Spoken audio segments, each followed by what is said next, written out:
warahmatullahi wabarakatuh. Halo teman-teman semua, selamat datang di podcast kita kali ini. Tempat kita berbagi kisah, pengalaman, dan hikmah dari kehidupan para santri di pesantren. Pada episode kali ini kita bakal ngobrol santai tapi penuh makna tentang perjalanan seorang santri.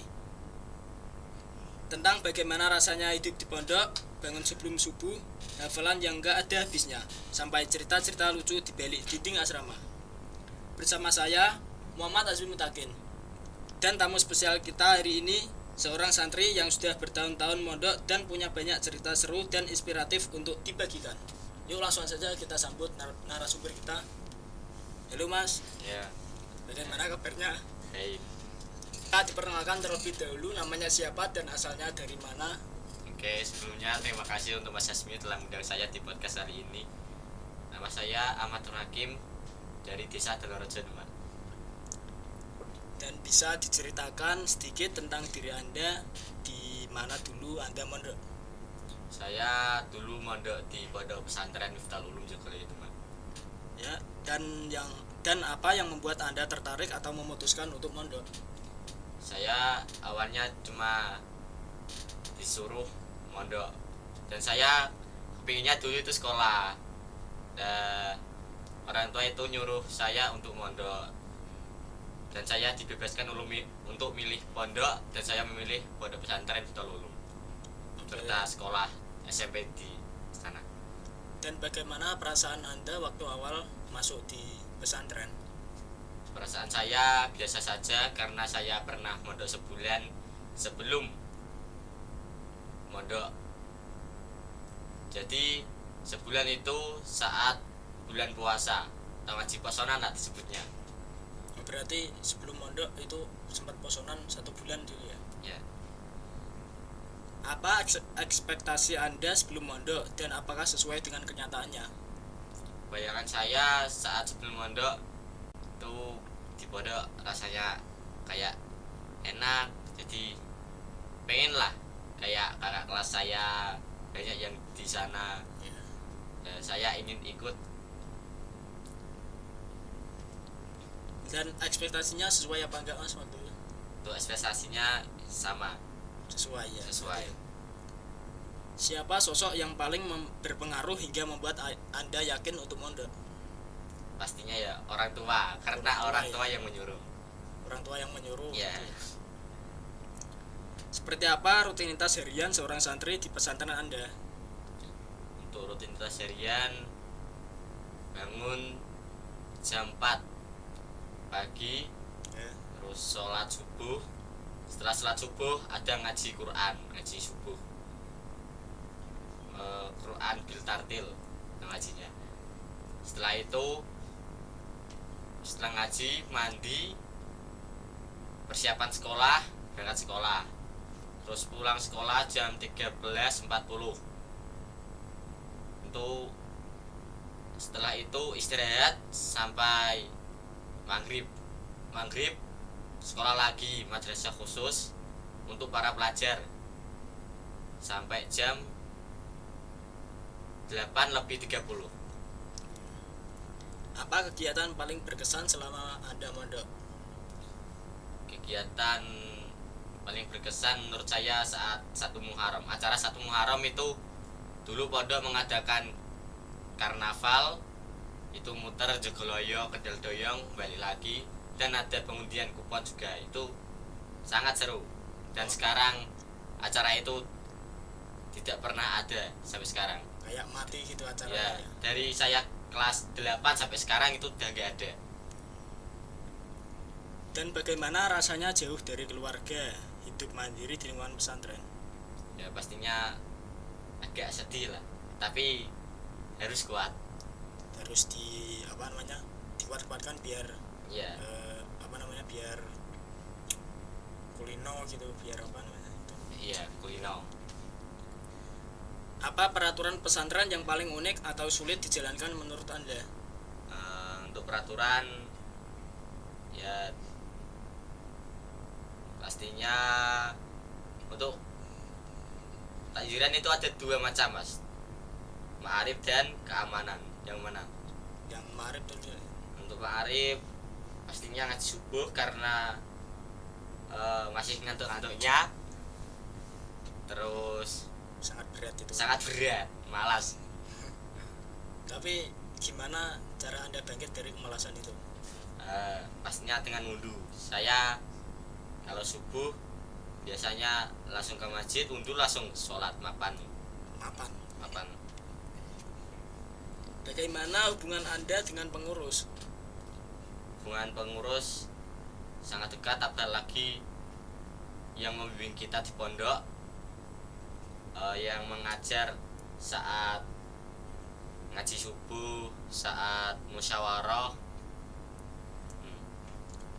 Dan apakah Anda pernah mengalami rasa ingin pulang? Pernah, saat itu saya pernah ingin pulang ketika saya sakit. Diajak teman saya, ayo keluar kita pulang, naik truk besar Kayak BM lah napping gitu kan. biasanya, ayo pulang naik itu.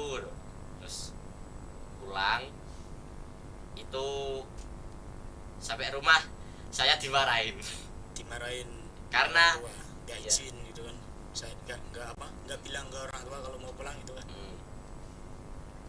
Bagaimana cara pesantren menanamkan kedisiplinan dan tanggung jawab kepada santri? Jadi pengurus itu mendidik dan sudah menyiapkan koperasi dan maktabah bagi santri untuk kebutuhannya. Jadi santri kalau butuh ini butuh itu datang ke maktabah atau koperasi untuk beli. Lengkap berarti Mas. Lengkap. Apa makanan khas atau momen makan bareng yang paling diingat? Waktu ada acara apa gitu? Saat masakan Mas. Masakan.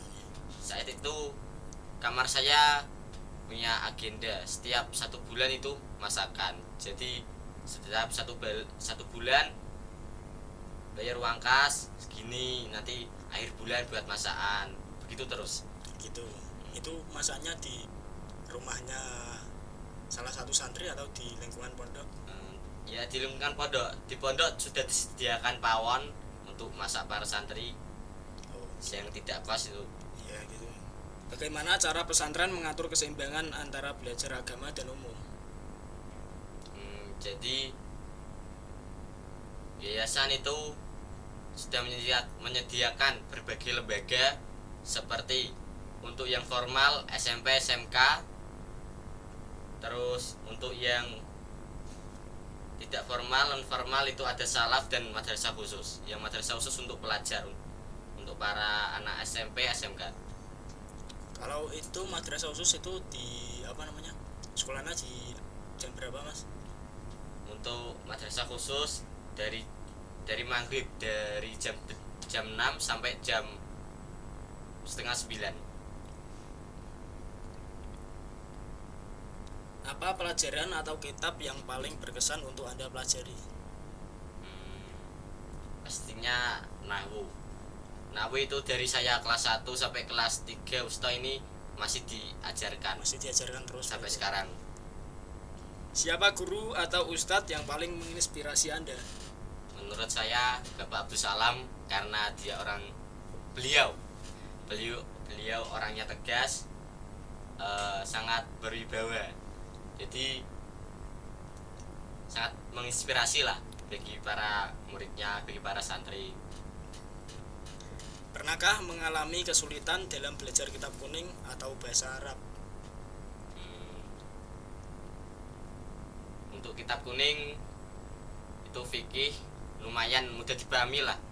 Kalau yang bahasa Arab juga sama. Sama ya. Bagaimana cara Anda dan teman-teman saling membantu dalam belajar? Kayak yang ada teman yang nggak bisa harus di Jadi di pondok ada yang namanya musyawarah. Jadi musyawarah itu tempatnya para santri untuk belajar bersama lah. untuk berdiskusi gitu. Ya setelah sekolah malam tadi madrasah khusus ada musyawarah, kita belajar di situ sama-sama untuk membahas pelajaran besok di SMK atau di SMP itu bagaimana. Dan apa pengalaman ujian atau hafalan yang paling menantang? Saat itu saya kelas 3 ULA diadakan tryout. Jadi tryout itu untuk syarat kelulusan untuk ke USTO, dari ULA ke USTO. Jadi hafalan nahwu, terus sama membaca kitab kosong, kitab nahwu, kitab fikih, kitab hadis. Dan bagaimana peran teman sekamar dalam perjalanan belajar dan kehidupan sehari-hari? Teman sekamar itu sangat erat. Jadi saat para teman sekamar itu ada yang membutuhkan, kita harus menolong, harus membantu, saling membantu. Saling ya, di kamar itu harus solid, harus tetap terjaga kebersamaannya. Apakah pernah mendapat hukuman? Ceritakan pengalaman lucu atau berkesan dari situ. Saya pernah ditakjir atau dihukum rame-rame 17 orang karena keluar pondok. Jadi saya saat Ahad setelah pulang sekolah itu, saya diajak teman saya, ayo kita mandi di sungai, cari kerang untuk masak nanti gitu. Terus ya udah, ayo kita berangkat 17 orang di Bangjo, cari truk itu patas namanya, besar. Di dalam patas itu bekas tepung, jadi kita naik itu kotor semua, putih semua gitu ya. Terus kita naik, kita jalan sampai Bangjo depan, turun dan berjalan ke Bendungan Kalijajar untuk berenang, untuk cari kerang. Jadi terus kita saat pulang ditanyai pengurus gini, kalian dari mana tadi? Kami habis mandi pak, habis keluar lah kok gak izin gitu tanya. Gak sempat pak. Terus kita takjir bareng-bareng tuh 17 orang berdiri di lapangan, ada yang sambil gigit sandal, memakai omprek di sini di kepala itu. Pastinya sangat seru dan lucu lah. Dan menurut Anda, apa nilai paling penting yang dipelajari dari kehidupan mondok? Ya Kebersamaannya, saling membantu, saling mengingatkan gitu. Itu bisa jadi nilai pribadi lah bagi kita. Jadi kita harus senantiasa saling tolong menolong, saling membantu. Adakah teman yang sangat berkesan sampai sekarang masih dekat? Saat itu saya SMP punya teman, itu orangnya sangat lucu, bocah. Gimana itu, Mas? Orangnya itu agak humoris lah. Humoris ya. Senang buat orang senyum, senang buat orang ketawa gitu. Kayak ngelawak gitu. Ya ngelawak. Tapi sekarang dia sudah pindah. Saat kelas 3 SMP kan itu lulus. Dia lulus tapi dia pindah dan saya masih di sini lanjutkan di SMK. Berarti dia habis lulus SMP langsung boyong gitu ya. Ya. Dan di SMK pun dapat lagi teman humoris. Ya lucu lah. Ada yang suka ngomong sendiri, ada yang kayak nyanyi sendiri. Ya. Kayak apa? Bengok-bengok jelas gitu kan. Iya. Ada yang apa? Kadang di kelas juga kan, itu kan ada yang apa namanya? Joget-joget sendiri. Iya, ya pastinya. Itu lucu lah. Bagaimana pesantren membentuk karakter dan kepribadian Anda? Jadi saya dibentuk, dididik dan diasah dalam adab, ilmu, dan semualah. Kita dididik di pondok untuk belajar mandiri, belajar hidup sendirilah untuk besok kalau sudah besar nanti mau gimana. Apa perubahan terbesar dalam diri Anda setelah mondok?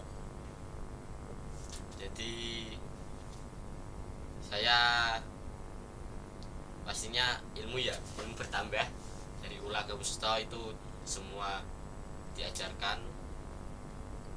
Jadi ada perubahan lah dari kelas 7 sampai kelas 12 ini, ada penambahan ilmu lah. Apa pelajaran hidup paling berharga dari pesantren? Mulai mandiri atau gimana, atau kedisiplinan, atau Ya pastinya mandiri, disiplin, terus kesopanan. Kita bisa ambil pelajaran dari mondok itu dari situ. Jadi kita punya modal lah untuk bermasyarakat. apa pesan Anda untuk santri yang baru mulai mondok? Jadi untuk para santri, jangan mudah lelah lah, jangan mudah menyerah, terus semangat, jalanilah dengan semangat. Bagaimana Anda melihat pesantren di era digital sekarang? Pesantren sekarang serba modern lah. Jadi dulu itu Beda ya, berarti era iya. dulu dengan sekarang beda ya. Jadi dulu itu masih banyak yang mayoritas banyak yang masak lah daripada kos. Sekarang modelnya Sekarang kos di warung-warung ya gitu. kos di warung, terus ada yang masak sendiri di kamar, bawa kompor, bawa gas, bawa beras, semua lah Berarti masak. ada yang kos, ada yang masak sendiri gitu. Ya masak itu pakai kompor mini Kompor mini ya. yang buat hacking itu, buat muncak juga. ya buat muncak. Bagaimana? Apakah ada cita-cita yang muncul dari pengalaman mondok? Jadi saya punya cita-cita menjadi yai. Yai. Ya. Saya terinspirasi oleh itu guru-guru. Guru-guru yang mengajar atau yang Ya. di pondok itu kan. Apa doa atau pesan untuk guru-guru dan teman-teman di pesantren? Pesan untuk teman-teman, jangan nakal-nakal lah di pondok. Terus semangat ngajinya, Apa? Patuh sama guru itu. ya. Terus sama aturan, jangan suka melanggar. Dan jika harus menggambarkan kehidupan mondok dalam satu kata, apa itu dan kenapa? Kebersamaan. Alasannya? Karena di mana-mana itu kita diajarkan yaitu kebersamaan tadi.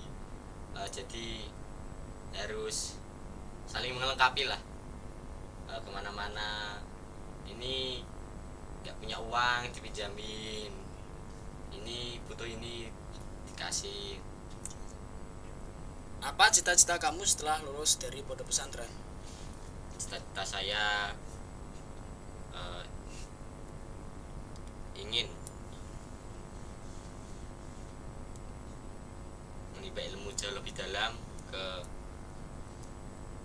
pondok pesantren yang lebih besar untuk saya bisa, agar saya bisa berkembang di sana lebih baik lagi. Apa kegiatan bersama yang paling kamu sukai? Misalnya gotong royong atau makan bareng. Gotong royong saat itu saya di saat saya kelas 7-8 ada acara yang namanya itu Roan Akbar. Jadi itu acaranya membersihkan kolam lele. Itu seluruh santri harus ikut. Jadi itu membersihkan lumpur dari dalam kolam, dilempar ke atas, dibuang. Itu berbagi kelompok ada banyak lah kelompoknya lah. Jadi itu setiap jam ada yang masuk, ada yang keluar untuk mencuci badan lah, kan itu kotor pastinya ya.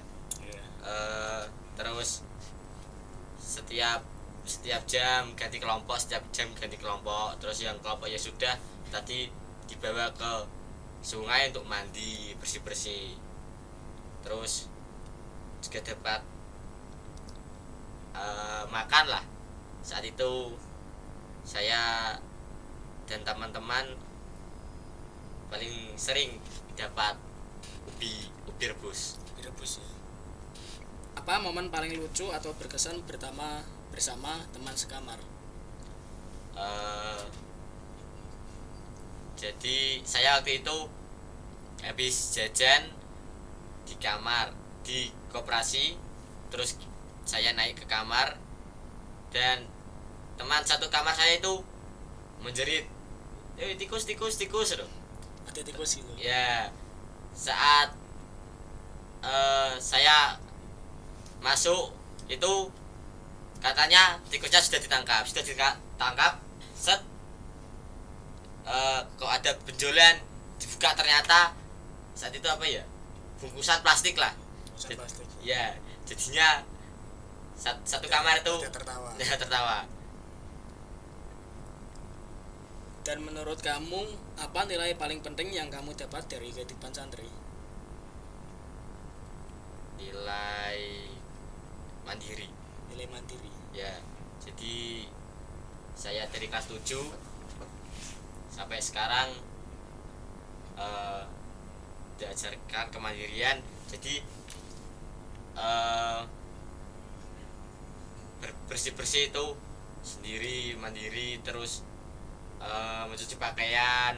Saya itu belajar sendiri sampai menata kamar, terus bersihin kamar, menata kotak, lemari, pakaian gitu. Bagaimana kondisi fasilitas pesantren seperti asrama, masjid, dan ruang belajar? Kondisinya saat ini masih mumpuni lah, masih cukup baik. Jadi kalau bisa ya ada peningkatan fasilitas. Apakah pesantrenmu memiliki pembagian kamar atau asrama berjenjang? Jadi tidak berjenjang tapi bebas. Jadi di pondok itu ada 4 blok, 1 blok untuk kamar para pengurus, namanya itu Darun Najah.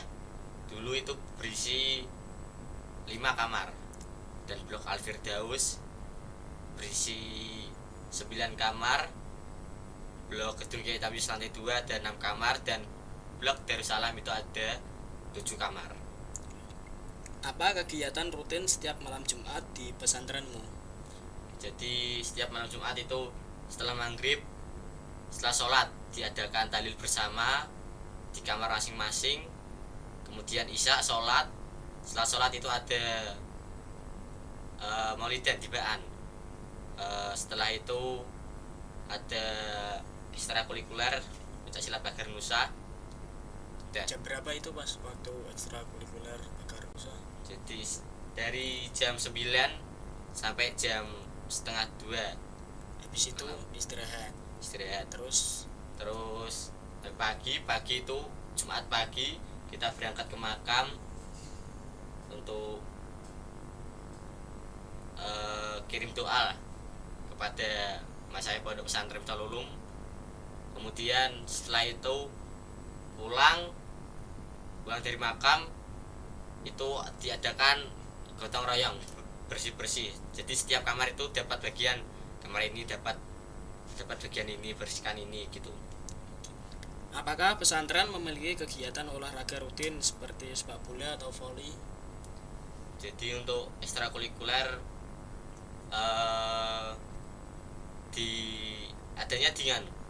adanya di jenjang SMP dan SMK itu rata-rata ada ekstrakurikuler olahraga.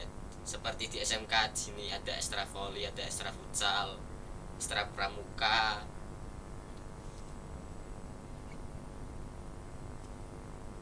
Apakah di pesantrenmu mengadakan lomba atau kegiatan keagamaan tertentu setiap bulan? Eh, jadi lomba itu saat ada menjelang haul Kiai Tamyiz Asnawi itu pasti ada kelas meeting. Jadi kelas meeting itu untuk lomba-lomba para santri lah per kelas. Jadi setiap lembaga di yayasan Pondok Pesantren Miftahul Ulum itu kelasnya diambil untuk lomba di pondok.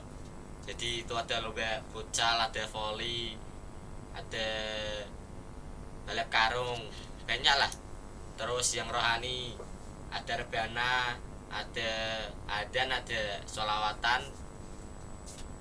Ya. Bagaimana rutinitas pesantren saat libur panjang atau menjelang santri pulang ke rumah? Jadi untuk santri pelajar itu saat liburan pertama kali sowan kiai, setelah itu pulang. Untuk santri salaf, jadi salaf itu liburnya beda dari pelajar. Salaf biasanya libur sebelum haul sampai menjelang puasa. Jadi puasa itu masih libur, Syawal baru masuk untuk santri salaf. Yang pelajar ya mengikuti standar nasional lah. Apakah pesantrenmu mengadakan peringatan hari besar Islam seperti Maulid Nabi atau Isra Mi'raj? Tentunya ada. Saat Isra Mi'raj, Maulid Nabi, terus hari besar Islam, pasti itu diadakan acara kayak HBI. Itu semua santri kumpul untuk ngaji bareng gitulah. Bagaimana suasana pesantren saat bulan Ramadan? Saat bulan Ramadan di pondok itu ya gak sepi gak rame. Jadi saat puasa itu santri salaf pada pulang, dan ada santri baru yang ingin puasaan dan mondok di situ. Jadi ada yang pulang, ada yang berangkat lah. Jadi suasana ya gak ramai gak sepi. Apakah ada kegiatan buka puasa bersama atau tadarus malam di bulan Ramadan?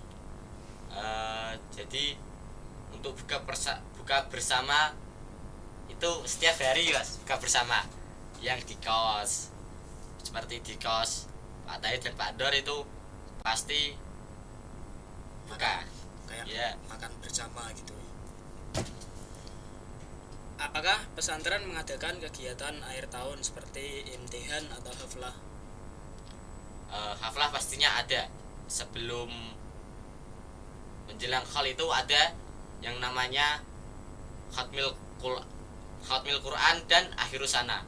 Jadi acara itu setahun sekali dan memperingati haul Kiai Tamyiz Asnawi. Di dalam acara itu ada pementasan yang hafalan seperti Al-Quran bil tartil, binador, terus Alfiah Ibnu Malik, Ukutul Juman. Dan terakhir, apa harapan kamu untuk pesantren dan para santri di masa depan? Pastinya saya sangat berharap kepada pihak pondok untuk meningkatkan fasilitas kembali.